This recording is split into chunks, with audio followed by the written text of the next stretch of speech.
landed before the robot revolution. I find happiness. Doctor Who Season 2 Episode 1 The Robot Revolution is officially out now, and this episode had a lot riding on it. Like, there's all these rumours about, oh no, what's going to happen to the future of the show, and with people, like the general fan consensus of the last season finale being a little bit underwhelming, a lot of people needed a good shot of Doctor Who to get them fully back on board. And without spoiling my thoughts too much, I'd say this episode delivers that quite well. It's certainly one of the better companion introduction stories we've ever had. I mean, there have been so many, it's difficult to rank them, especially since I've only seen this episode once and a little bit through. But my initial impressions of Belinda as a companion, fantastic. Varada Sethu did such a good job. It's also the story, the script, the dialogue. Shooty was Doctor as well. I will break it down in chronological order right now. I'm just giving you a brief synopsis of my thoughts. I thought Shooty's Doctor was brilliant in this episode. I think they've taken his Doctor in a little bit of a different direction, and I think that's exactly the direction they needed to take him in. I think Belinda it's such a nice change to have someone that doesn't just immediately buy into the Doctor's charm. Like, Shooty is one of the most charming Doctors we've ever had, and it is nice to see Belinda basically just go, look, I know you think you're charming, I know you think you're cool, I'm not travelling with you, I've seen people die. I am not one of your adventures.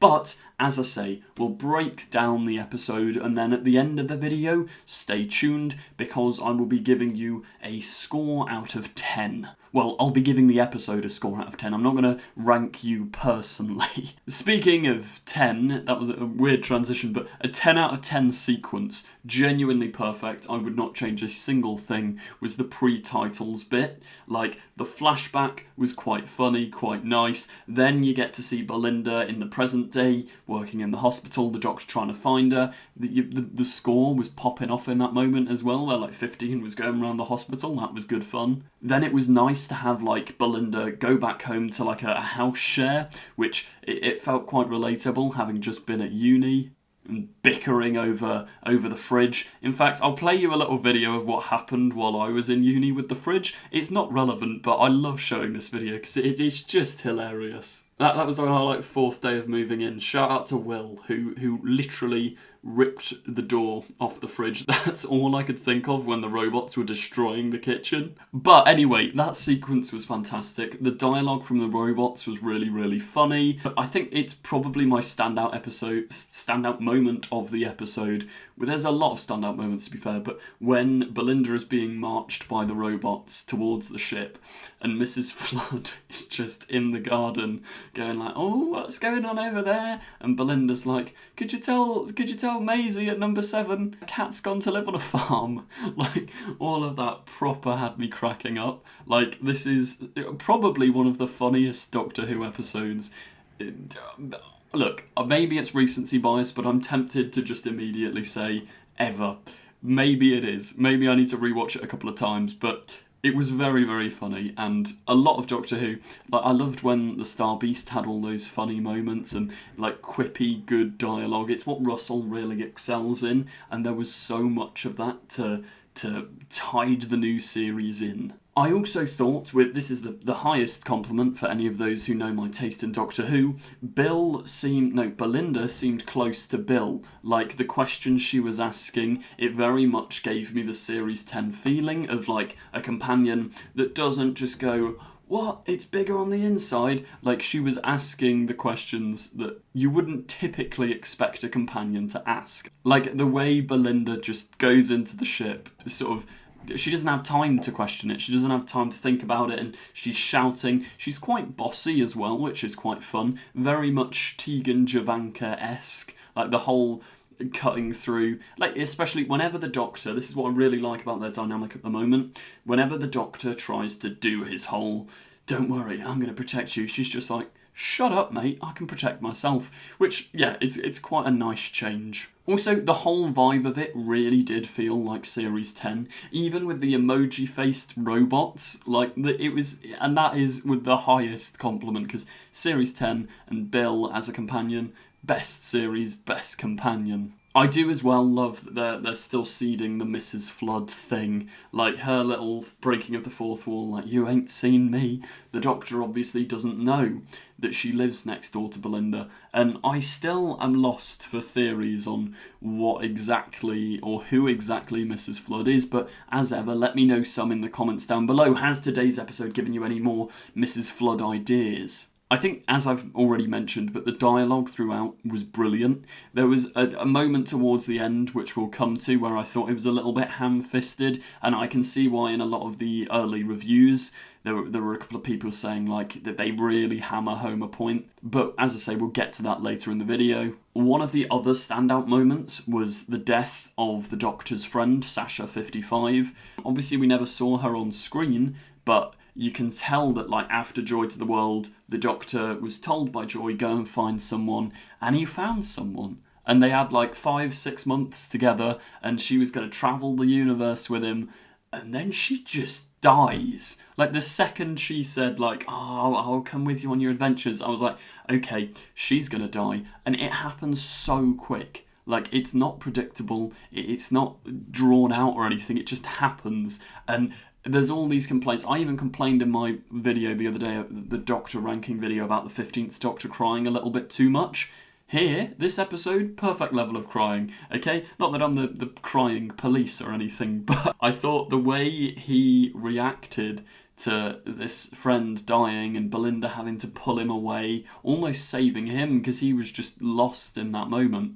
It was so nice. And he cries, and he pulls himself together, and he goes, I've still got to be the Doctor. He suppresses that, and at the end of the episode, the planet gets named after her.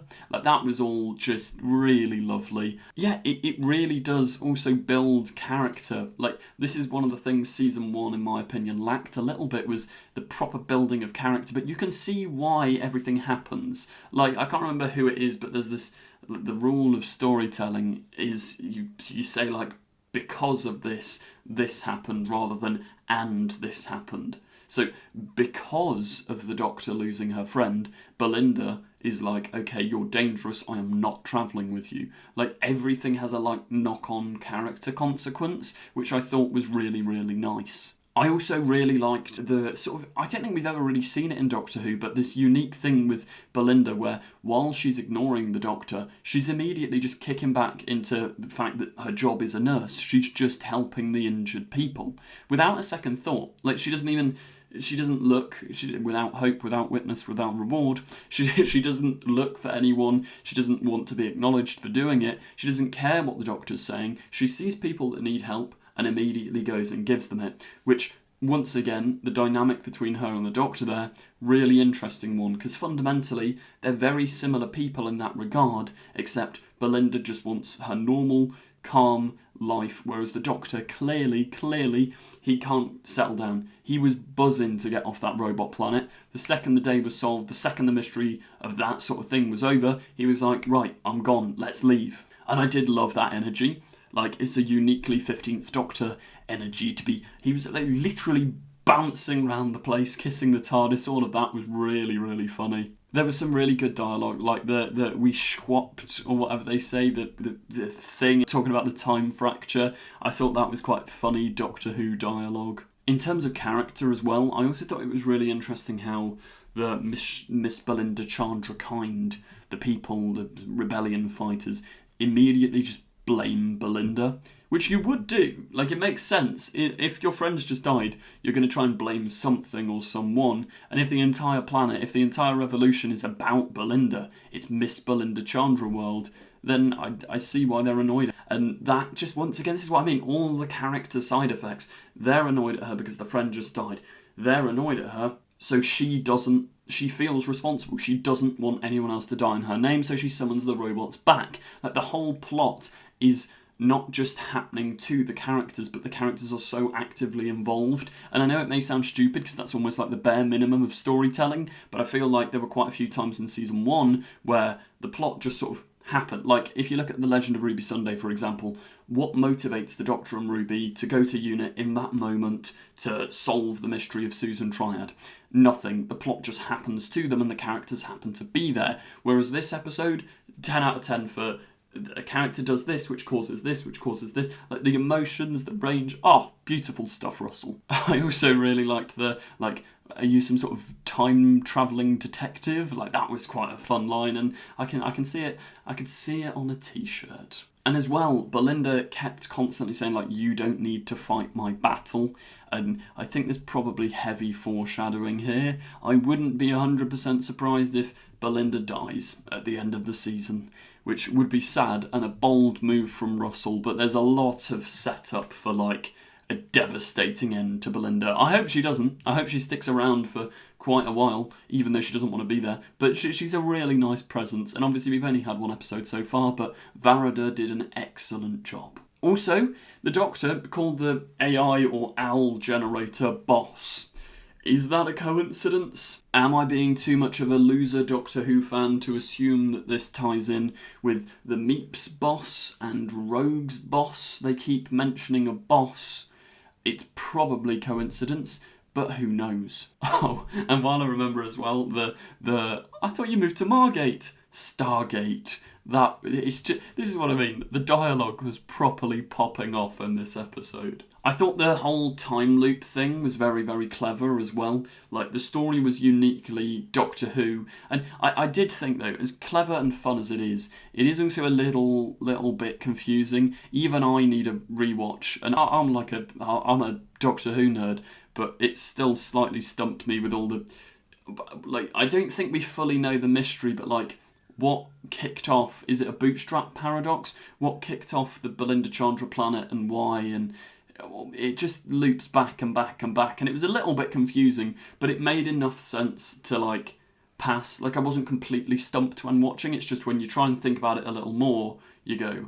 But overall, I thought it was quite a nice explanation as to the logic of the story. Like, Belinda telling the robots at the start, go and find Al. Then they've gone back and found Al, but then it's a time loop and the time fracture. It's all confusing and a bit wishy-washy, but it's Doctor Who. It was quite fun. I would say, though, that the logic of it maybe needed to be a little bit clearer.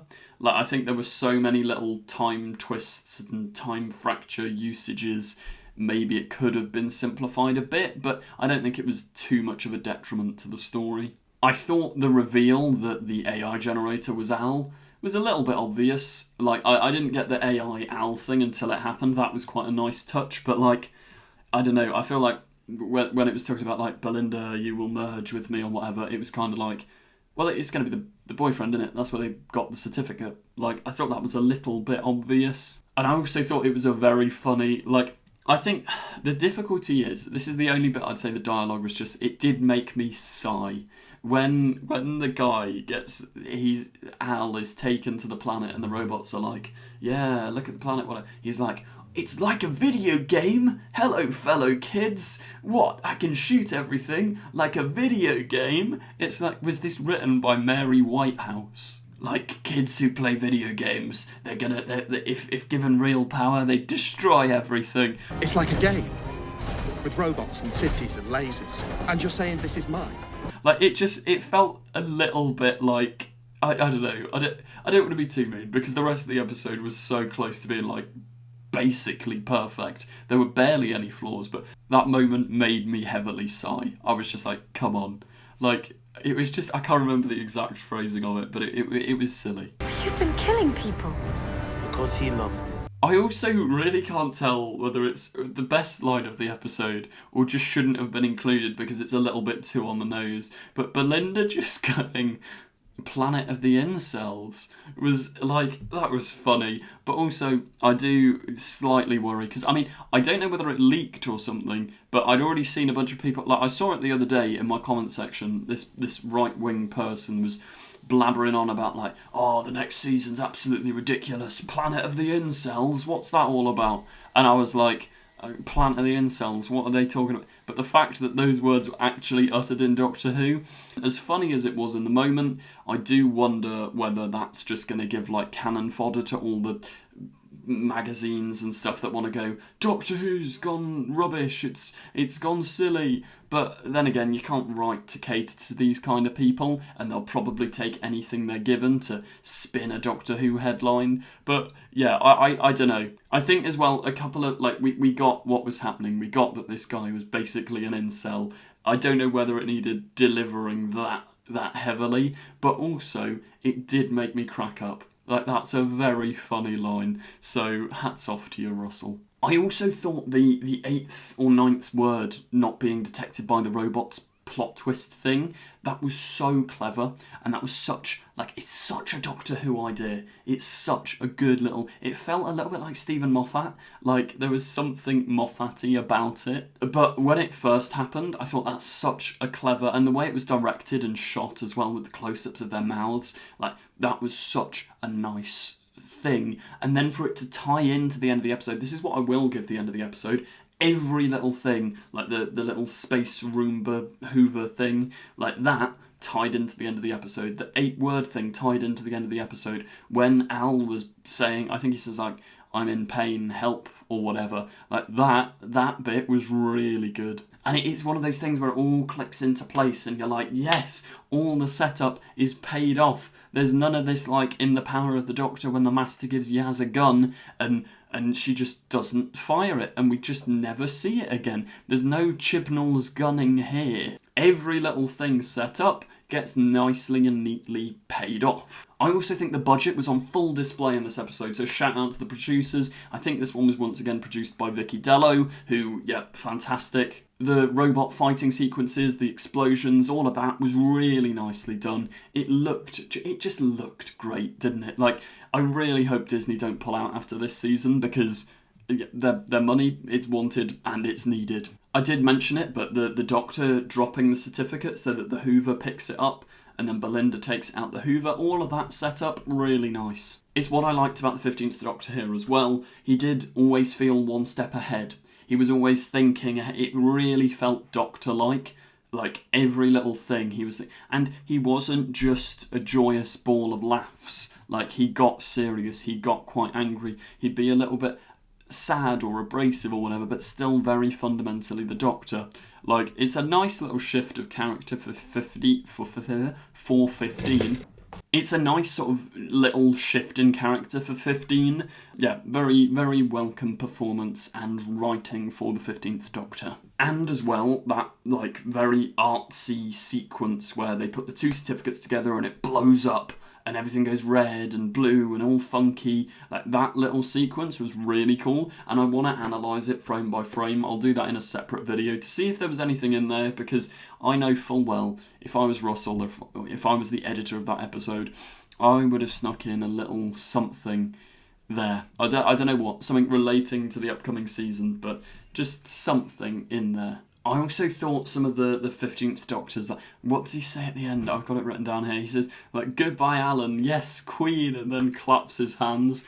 Like, no other Doctor could say that other than Ncuti Gatwa. It did just make me think of Eric from Sex Education. Like, it was an Eric line, but it works well for this Doctor. They're also clearly sort of setting up, which Russell loves to do, this theme of destiny and I don't know where that's going to go. Belinda's destiny, the destiny of destiny. Or Echo's Destiny, our Doctor Who fan film series coming to the channel. Well, 3 episodes are already out. Episode 4's coming soon. Check it out. Check me out on Patreon, etc. The video's not over. I just thought, while we're talking about Destiny, let's drop that in there. Then the ending of the episode was really, really nice, where the Miss Belinda Chandrakind named the planet after Sasha 55. That was really neat. And then Belinda's entrance to the TARDIS.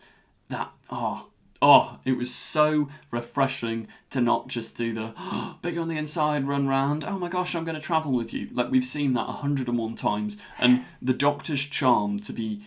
He was trying to turn up the charm. He was trying to be this charming, like, I'm the Doctor, of course you're going to want to travel with me. And she was just, no, get me home. Get me home now. And he's like, yeah, but, like, I'm cool, I'm Ncuti Gatwa. And she's like, I don't care. Get me home. It was such a nice, different reaction. And I think it's going to be very interesting for 15's Doctor to not just be loved, because that's all he got last season, Ruby and Rogue and whoever just immediately love him. They're like, okay, I'm coming with you, let's travel together. Whereas in this episode, the Doctor's like trying it on. He's trying his charm, and Belinda's just not having it. And I thought it's such a nice, unique Tegan Javanka-like dimension to the show. There's an especially cutting moment where Belinda just says, like, you're dangerous.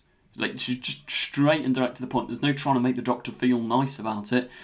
You're terrifying. And as well, the whole I'm not one of your adventures, that, like, the dialogue there was just great, because you could tell, like, the Doctor talks about, like, oh, I've met your ancestor, Mundy Flynn, which I think, oh, come on, Russell, there's got to, just ignore it. You don't need to tie them together ancestrally. But the fact that they did that, it shows the Doctor is, like, once again, it's a character thing. The Doctor's really, really trying to just get a companion. The Doctor's just really trying to get a companion. Like, he's just desperate for this companionship after Ruby's left, after Joy's left, after Sasha's gone. He's just expecting it to click into place. He's almost coming up with excuses. He's coming up with mysteries. It's like he's been through companions like Clara, where there's this whole mystery around them, and he's saying to Belinda, like, there's got to be some big unsolved question with you. Come with me and we can figure it out, which is almost like a thinly veiled excuse for, I just need a friend. It also was not lost on me that the TARDIS was making the Sutek groaning noise again. It won't be Sutek, because Sutek has been sent to live on a farm, the poor dead dog. But no, maybe it's probably just a reuse of the sound effect. I wish they didn't use the exact same one, though. I like that they played the cloister bells, though. That got my Doctor Who fan brain going, oh, it's dangerous. And then, yeah, May 24th is the date they can't get back to. This is the series' overarching thing. They can't go back to May 24th for some bizarre reason. Probably Mrs. Flood, probably something along those lines. And then you pan out at the end of the episode to see that Earth has, I presume, been destroyed. There's a London taxi thing, there's the Statue of Liberty, there's loads of things just scattered in space. I don't know how the Doctor missed that, if he did miss it. Was it behind the TARDIS, maybe? Whatever happened there, weird, creepy, and a very nice, intriguing mystery. I'd have preferred a bigger cliffhanger, but they better not skip 6 months into the future by next episode like they did last year. But it was a nice ending, a nice plot twist, a nice conclusion to a very strong episode. So overall, I'm going to rate this episode an 8.5 out of 10, possibly even a 9 out of 10. The pacing was really nice, the character work was 10 out of 10, excellent. New introduction for a companion, brilliant. Ncuti's Doctor really shone. Overall, it's a really, really positive start to the season, and I think next week's episode looks fantastic as well. So join me on this ride as we review every episode of Doctor Who Season 2. Stay tuned for next week, where my review of Lux will be dropping on the channel, same day the episode goes up. You can also stay tuned for our podcast. It still hasn't really got a name. The sort of working title is Who Knew? No, it's not. That's Josh Carr. Which, by the way, Josh Carr's released a fantastic podcast with Chris Chibnall. I think it is called the Who Knew podcast, I think. Ours, the working title, is Who View. That's it. I know it rhymed with who, but we'll probably change the name. It's just a temporary placeholder, probably, until we don't. Who knows? Stay tuned for our group review of the Robot Revolution coming soon. I'm also going to be previewing Lux later today, so stick around for that. Notification bell on. Thank you very much for watching. Check out the Patreon if you want. Thank you, and goodbye. Don't forget to click below and subscribe to the official Confused Adipose YouTube channel. I will destroy you! She's not seen a single episode. No, I've watched your episodes. Keep these sonic screwdrivers. What else am I saying about the film? Don't watch this one.